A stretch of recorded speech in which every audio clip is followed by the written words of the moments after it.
Welcome to another episode of the Millennial Management Podcast.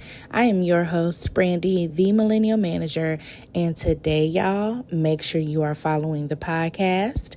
Make sure you are following me on social media at Brandi, the Millennial Manager, Facebook, Instagram, TikTok, and YouTube. And today is an email episode. These are my favorite because there's nothing else. It's just the emails. And the emails are so good today. So let's get started. Our first email is coming from Betty, and she says, so I listened to the one you did about management, saying you never know who's watching or listening. If you don't know what she's talking about, I did a video last week, and I was talking about how managers instill paranoia, okay? But it goes even further. What do you do when management goes to coworkers they know you talk to and tells them things like, oh, well, this person, blank, blank, blank, is messy and likes to spread rumors. We heard they said X, Y, Z. We're having a mandatory meeting to discuss this. But it was actually never discussed in the meeting. Probably because I never said those things I was accused of. Now I don't know who to trust or even if my coworker is telling the truth. That was your manager's goal. Okay, and she has succeeded. But anyway, I get told they do this because I do my job too well, and management does call me a know-it-all to my coworkers. At this point, I love my job, but I loathe who I work for, and I'm just not sure there is a happy medium. Should I consider looking for another job? Yes, because your manager is at the very beginning stage, right? So not only are they trying to isolate you from people that you talk to at work and people that like you, they are going further to plant seeds of discord in the workplace. They are letting or telling your coworkers that you're doing this, doing that, but never able to really address it because it didn't happen. They're lying. They're making up stories.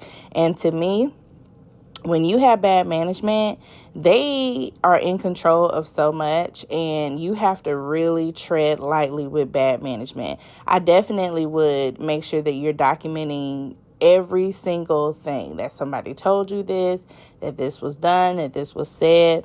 And if you have a good HR department, I would bring it up. However, baby, okay, when you bring that up to HR, you had better have a plan B, because all hell is going to break loose. Not only is this manager about to go after you, okay, HR is probably going to go after you as well. And it's a sad thing. I know it's terrible. I know. But these are like subtle bullying tactics that is very hard to prove that it's happening. And so you have to have extensive documentation. You have to have coworkers who are willing to back you up. And if you got to go through all of that for $19 an hour, it's not worth it. I don't know if that's how much you make, but I'm just saying, come on now. This ain't no $1 million salary. It's a job. And so I would just be careful about what I am saying to anyone. I would go ahead and act like everyone is on my manager's side. Don't say nothing because you don't need to rock the boat until you find something else, okay? Okay. All right, y'all, on to our next email. It says, I just discovered your channels and I'm loving your content. Well, thank you, Betty. I appreciate the support. Thank you very much. You put everything I'm thinking into words. I am facing a little bit of drama at work, okay? A bit of a dilemma. I am a general manager in a corporate coffee shop, and overall, I love my job and I love my team and the opportunities that I have been able to have here. But my direct manager is a horrible communicator, extreme micromanager. Lord have mercy, God.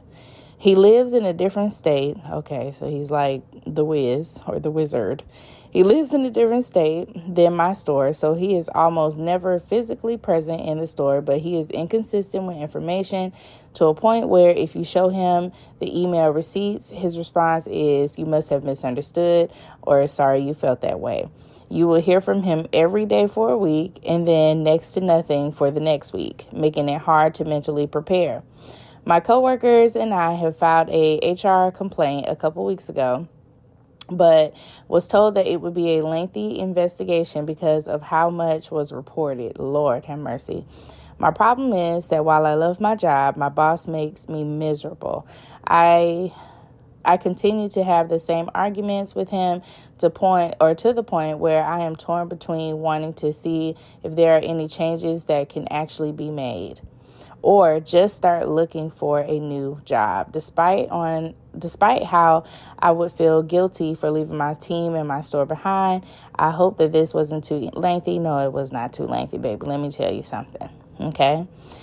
You need a new job, okay? These emails today seem to have the same response. You cannot fight bad management. And those of you who are trying to fight bad management, you are going to end up hurt, okay? That man is making your life a living hell, and he's probably doing it in other places, so it is going to be a long HR investigation. But in the meantime, you don't know how that investigation is necessarily going to fare. Is it going to be in your favor, or is it going to be in his favor? However, if it does go in your favor, what are they going to do? They're not just going to fire him because of an HR complaint. It has to be something excessive. And I don't know if I want to wait around for excessive, okay, or what they consider to be excessive, because this is total bad management, 1,000%. However, the company may not see it as excessive behavior, and so they may not do anything about it. And then you're left to this man, and you're left to his vices and whatever he's going to do. And I just don't know if that is something that is going to be healthy for you. While you do love your team, they will leave, okay? This is a job. And loyalty is to no one when you are being paid.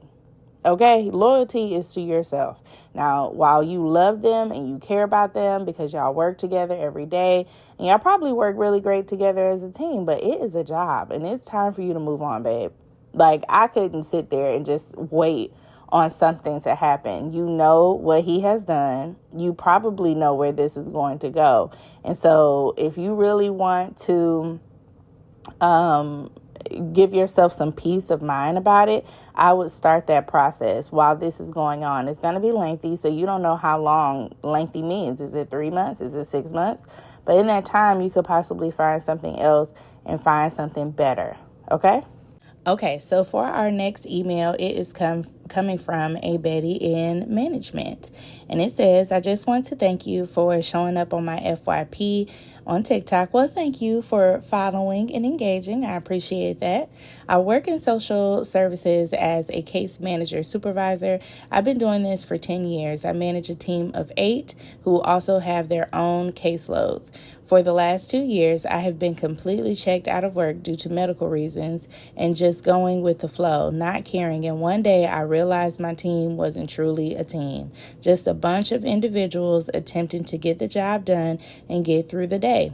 They're surviving, okay? They're in survival mode, so that's why they feel that way, or why you're seeing it like that. I lack motivation, and so did they.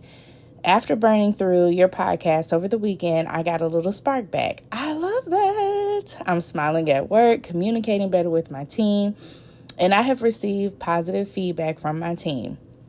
I realized as a supervisor, I needed to take accountability for my actions. Lord, I thank you. I thank you. No, I am not a micromanager. No, I'm not an authoritarian, but I struggle with communication. I am lazy or laxy-daisy, but I will forward a email and expect you to have the same level of understanding as I do. I would get annoyed having to explain what I felt was common sense. I would get annoyed at having to repeat myself, but it's my job to help them understand and communicate tasks instead of delegating. I had to realize that after hearing all the things some of the employees had been experiencing via your podcast. I guess I was experiencing burnout from being a leader. I'm the oldest of 5, girl. Me too. I have 4 brothers.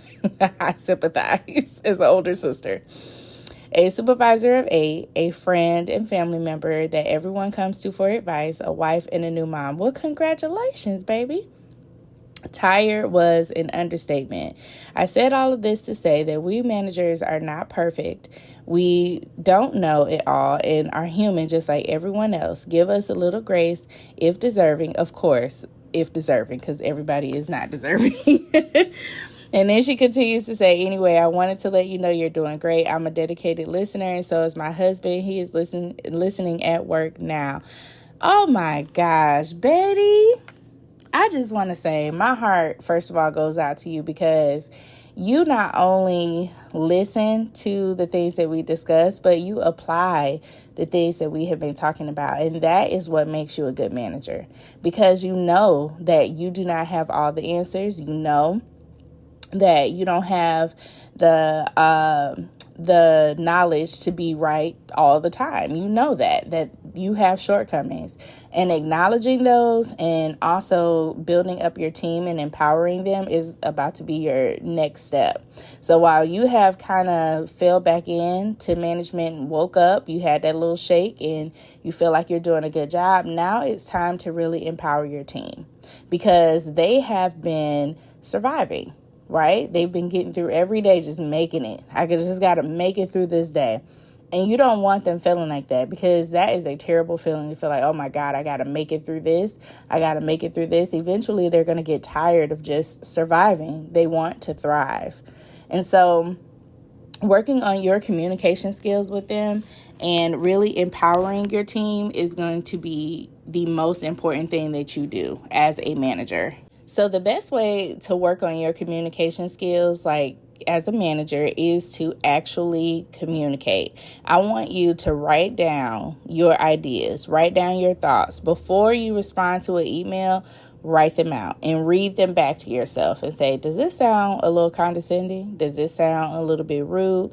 And if you feel like, no, it doesn't, then it's okay to send. But if you read it and there is any room for alternate interpretation, that means that they are going to come back to you and ask a question. And while there is nothing wrong with asking a question, you don't want that all the time. That means that we're not communicating clearly. If there is a question constantly about what we mean, that means that we are leaving too much room for interpretation. And so we have to reread some of the emails before we send them. We also have to make sure that it is broken down to a level that people can digest and understand. Okay, so when I create standard operating procedures or SOPs, they are so basic that my 16-year-old can get it. My 4-year-old can understand. It is so basic and so straight to the point. I don't add any extras or any language that people may not get, or maybe they're new to the job and they don't necessarily understand where this button is. And so I have to make sure that it is simple and easy for people to digest and simple and easy for people to understand. If you make it hard for them, they're not going to do it, and they're going to constantly run to you. And so what you want is to empower your team so that they can understand what you're saying and get the work done. And they will feel like their best self when that happens. And this is how we're going to introduce team empowerment to them. Okay?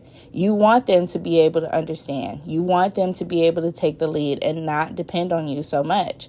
So the way that you do that is shifting the way that you communicate, because what's common sense to you is not common sense to somebody else. So instead of saying, what I would like for you guys to do is to do A, B, and C, right? I would document A. I would say, actually, let's change this. I want you to do A, and in step A is boom, boom, boom. In step B is boom, boom, boom. That's how I would break it down. I would break it down to where there is not even a room for questions, because you can empower them and they can understand the information. So before we go on to our next email, I want to just encourage you guys to take a damn break, okay? Take a damn break, all right? Work, whether you are in management or if you are not in management, it can be extreme on your body. It can be extreme on your mental health, especially if you are not giving yourself a break. So please do so, okay? Ladies, gentlemen, everybody in between, please go and take a damn break. All right. Use your PTO, go on a vacation. Even if you don't leave your damn house, use your PTO days. Okay. Go for a drive. Take a fucking break. All right, to our next email. It says, I'm a new Betty, and I found your podcast to be enlightening. Well, thank you, girl. I appreciate that very much. I recently heard your podcast on bad managers, and I have one. God bless you. Lord have mercy. Early on, she got very upset with me because I set a boundary, Lord, with a different coworker or with a difficult coworker, and my manager said that it was not right for me to do that, and I still have to work with this employee. I said, you're right. I do have to work with this employee, but it will be done within my boundaries. Period. Since Since this day, my manager has hated that I have any boundaries in place, especially that I don't want to be her friend and share my personal information. Oh yeah, she don't like that. For months, I had another difficult coworker that screamed at me anytime I did not agree with her. Child, even after respectfully showing her that she was wrong and that we needed to work together for the resolution, she continued to raise her voice at me. Oh no, I had brought this up to management multiple times, and she responded with, she's going through a lot. So did I, okay? What the fuck? That's what I imagine that you were saying when you type this. Like, so was I. What the fuck? Work is not the place that you go and act like a fucking toddler, okay? Do your goddamn job. Regardless of what you got going on, you need to go sit on somebody's couch, okay? Shit. Anyway, I'm sorry, y'all. That kind of pissed me off that your manager said that. But anyway, I finally broke down and told my manager I cannot work under these conditions. And she said, what do you want me to do about it? Oh my God. I'm going to keep reading, y'all. I'm sorry. I'm breaking character. I was perplexed. And I told her I don't feel comfortable telling a manager how to fix the issue. Exactly. So she advised me to talk to HR. Not much came from HR. Okay. We know. I know what I'm about to say. For example, I sent an email out to her and her manager advocating for myself to get a promotion. After I got approved, her response was, well, at least your job title can change now and you can go ahead and leave. Wow. More recently, I messaged her on Teams so that we can set up a conversation to discuss a work issue, and she answered me by saying, are you calling me to tell me you're quitting? Again, I was taken aback because I genuinely had a work question. I don't like these people that I work with. I am holding on until I am fully vested and I can get my 401k, and then I will gladly leave. Should I schedule a meeting with her? Hell fucking no. Don't schedule shit with her ass, okay? Let me tell you something, all right? You are finna be fully vested. You're going to be able to collect your 401k and move on. You have a goal in mind. Keep your goal in mind. Don't worry about what she's saying. Don't address what she's saying because you should not give a fuck. Let her say it. Let her say it. Let her say it. It doesn't matter to you because at the end of the day, you have a goal and you're going to leave. You already know that addressing it is not going to do much. This lady is immature, should not be in management. You went to her with a problem and she said, so what do you want me to do about it? Motherfucker, you are the manager. Like, you're supposed to fix this issue or help me fix this issue. Not saying that managers are supposed to solve every problem that's brought to them, but they should be able to do something. But she does not want to do anything. You are actually a problem for her, and solving her problem is getting you out. So she's pushing you out, saying all these things to make you quit, and she knows that she's getting to you. So the next time you encounter her, I wouldn't even acknowledge what she is saying.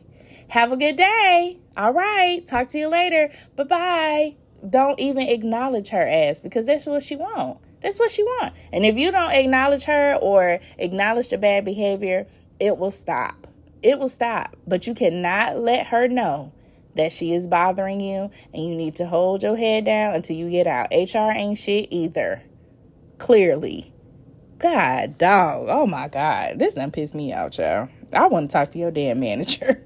Well, it's the end of this episode. I was going to try and read a fourth one, but I actually am kind of irritated. Okay. So I am not going to, because that last email really made me mad, because it's so frustrating when you have managers in position that lack the ability to control an environment. I'm not talking about the people, because that's the problem. A lot of managers want to control the people instead of controlling the environment. And then you have situations like this where you have a great employee who has just been promoted, but you are not utilizing her to her fullest potential because you're jealous or you have some type of envy towards her.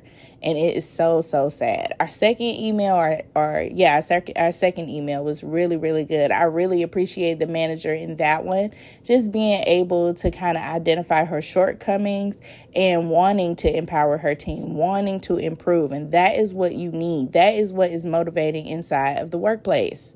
Okay, we want to motivate our team. So that's going to be it for today. Y'all make sure that you are following me on social media, Brandi the Millennial Manager, Facebook, Instagram, TikTok, and YouTube. And I will see y'all on the internet. Bye-bye.